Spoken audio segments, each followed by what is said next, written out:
Ujambo na karibu sana mwanamichezo mwenzangu popote pale ulipo, mimi nikukaribishe na nikualike kunako katika channel yako pendwa kabisa ya True Talk, na hapa kama ilivyoada huwa tunajadili pamoja na kuzungumza kuhusiana na masuala mbalimbali ya kimichezo, lakini pia kuhusiana na yale yote ambayo yanakuwa yanajiri huko viwanjani. Lakini hii leo bwana, ni dabi ya Kariakoo, watano wa jadi Simba Sports Club dhidi ya Dar es Salaam Young Africans Sports Club kule Mbweni katika uwanja wa Jenerali Isamuhyo, uwanja wa nyumbani kwa klabu ya wanakundu Simbazi Simba Sports Club. Ni dakika takriban 15 mpaka hivi sasa, na Simba anaongoza kwa magoli mawili kwa sufuri, yuko mbele kwa mabao mawili.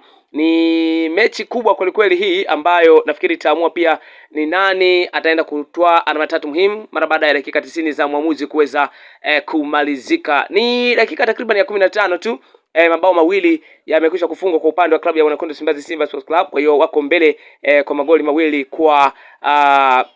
magoli mawili kwa sufuri mbele ya Dar es Salaam Young Africans Sports Club. Hakikisha kwamba unabonyeza neno subscribe ambalo lipo chini ya video hii, lakini pia unawasha alama ya kengele itakayokuja mara baada ya kusubscribe ili kusudi usipitwe na matukio ya kibichezo kuhusiana na yale yetu ambayo yanakuwa yanajiri huko viwanjani. Lakini pia hapa huwa tunajadili kuhusiana na tetesi za usajili, masuala mbalimbali ya kimichezo kuhusiana na yale yote ambayo yanakuwa yanajiri huko viwanjani, na sina jingine la ziada. Uwe na wakati mwema, bye bye.